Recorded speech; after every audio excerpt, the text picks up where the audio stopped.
Savvy. This is the Money Savvy podcast from MoneyWeb, where we tackle personal finance matters with leading financial advisors. Your host, Peter Melo and Soko. Welcome to the Money Savvy podcast. I'm Bitumelo Nzoko. The COVID-19 pandemic and the subsequent lockdowns have affected many companies, with some having to retrench workers or cut their salaries in order to survive. Retrenchments can be financially devastating, not only to the individuals involved, but their families as well. So joining us in this episode to discuss financial planning in the wake of retrenchment is Eric Jordan, who is a certified financial planner at Crew Invest. Eric, for those who are going through retrenchment for the first time, how does the process work? Hi, Tumi. Yeah, firstly, thank you for the opportunity. Yes, retrenchment, unfortunate as it is, it's not something that will happen out of the blue. So you as an employee will be well aware of any potential retrenchments that your employer are considering at any moment. The retrenchment process is something that is quite strictly governed in terms of the Labour Relations Act as well as the Basic Conditions of Employment Act. And the long and short of it is that it entails quite a series of consultations that your employer has to be engaged with you as the employee to understand exactly what the implications of such a retrenchment would be, what the basis for the retrenchment and what details would be considered to determine which of the employees will be affected by such a retrenchment. So it is quite a well-governed process, and it's a process that's intended there to protect your rights as the employee and to ensure that the process is equitable. And should you seek legal advice before signing a settlement agreement with your employer?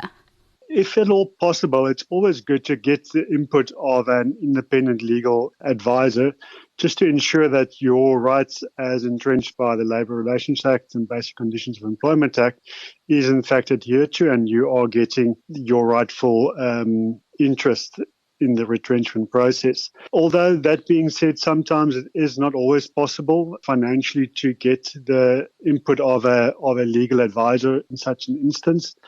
And in such an instance, I would recommend that the person being affected either contact sometimes your HR department itself, although they might not be seen as an independent party to this, but they typically do provide you with some good guidance.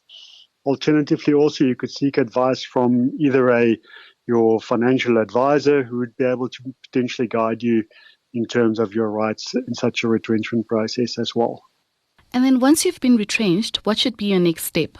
Yeah, so when a retrenchment has been effected, the process at that point in time would first of all allow for you to make some decisions in terms of what payments, benefits it is that you would get from your employer and what to do with those benefits. So typically what would happen is in terms of your retrenchment package, you would have received severance pay, and that's a payment that's made from the employer, which is based on a minimum of 1 week salary for every year that you've been employed by that company. So that would be the first aspect of a retrenchment is the determination of that severance pay. That obviously could be a payment, that calculation could be different depending on what your employment contract with the employer is as well. Further to that, there's quite a couple of other decisions that you would need to make. Firstly, you would need to be exited from the employer's retirement scheme, and there you would need to understand what your options are relating to your money that's held in that retirement scheme. Some other aspects that you need to consider are things like potential group benefits like group life cover and disability cover that you've received from your employer, and either as you're able to get other cover to replace that.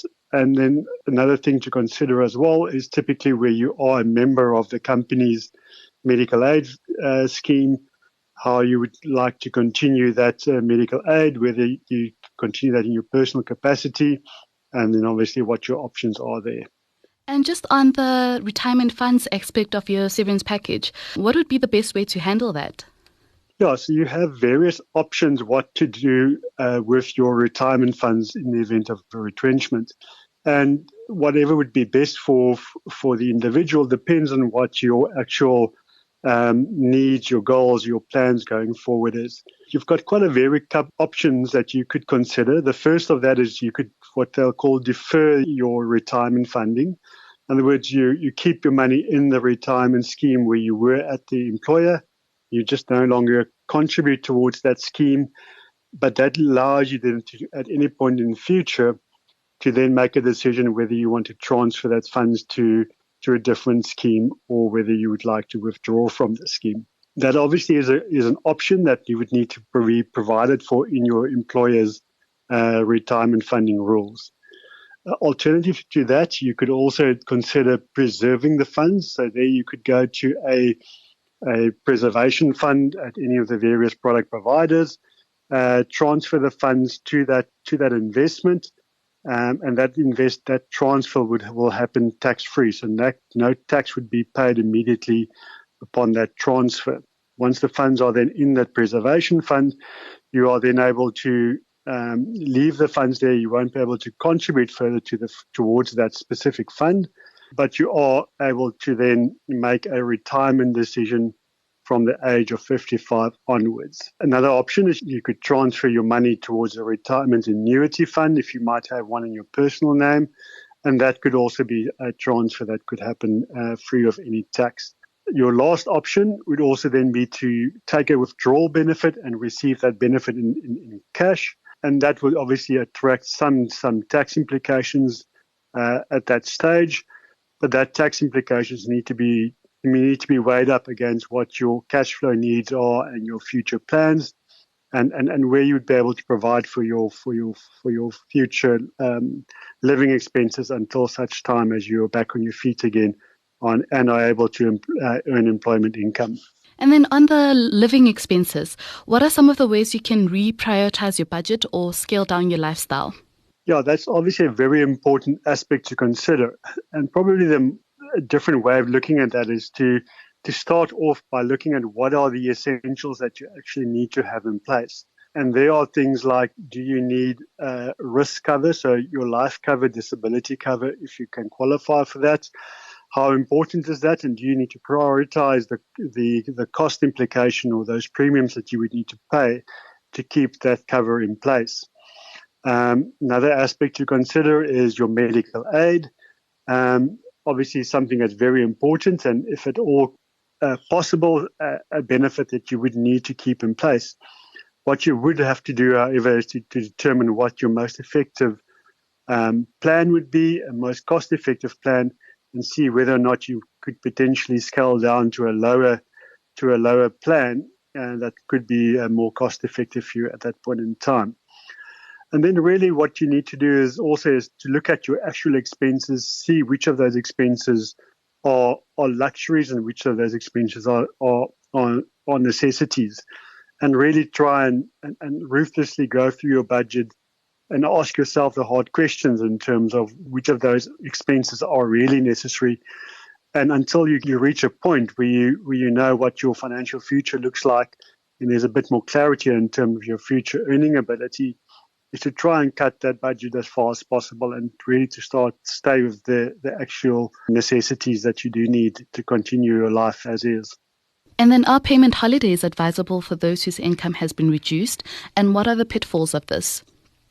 Yeah, payment holidays is something that can be very helpful and should only be used if really necessary. Payment holidays is really only there where it gives you some temporary relief especially in circumstances where you no longer have the cash flow to keep making that payments, and you probably need some leeway until you've started employment again and can start earning income. But the pitfalls of using payment holidays is that what really typically happens, especially in the event of debt repayments, is that the interest that you actually would have repaid by those payments actually keep on running up, and which means that you are actually extending your debt repayment period, and the amount of interest that you will pay over the lifetime of that debt will increase. So again, it's something that is helpful when it really is necessary to do make use of it. But if at all you can avoid it, my advice would be to try and stay away from it. And just on debt, when does your credit protection plan come to the rescue? Yes, credit protection is something that often gets overlooked. So a lot of times where an individual enters into a fairly large debt, like the buying of a home, a car, etc.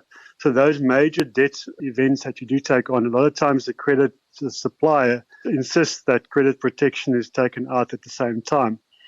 Now, it's important to, when something like a retrenchment takes place, is to go to your credit suppliers and find out which of those credit actually do have credit protection on them and what the terms around those credit protection are. So typically in a retrenchment, it could be that credit protection could kick in and that could be available to pay either period of premiums that you would have had to pay on the debt, or depending on the term of that credit protection, it could pay a certain amount of the debt, repay that. So really it's what it boils down to is you need to understand what the terms of that credit protection is, how far it extends, and what you need to provide to qualify for that protection.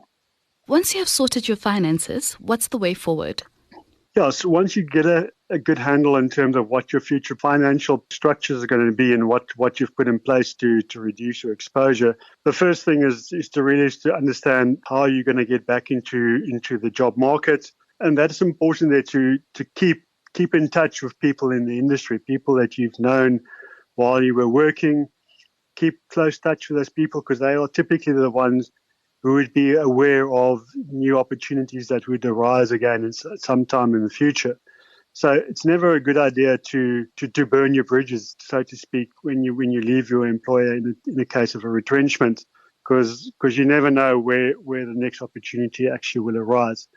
And secondly is also you need to go and sit down and see it as an opportunity to plan your future employment, or whether you see that as an opportunity to actually start something new or to go in a different direction, something that you've always wanted to do but really never had the opportunity. So sometimes you need to look at what those opportunities are and see if this is in fact such a time where you can actually go and pursue those areas where you might not have considered that in the past. That was Eric Jordan, who is a certified financial planner at Crew Invest. Thanks for listening to the Money Savvy podcast hosted by Bitumelo and Soko. To listen to more MoneyWeb podcasts, go to moneyweb.co.za or the MoneyWeb app and follow MoneyWeb News for daily updates.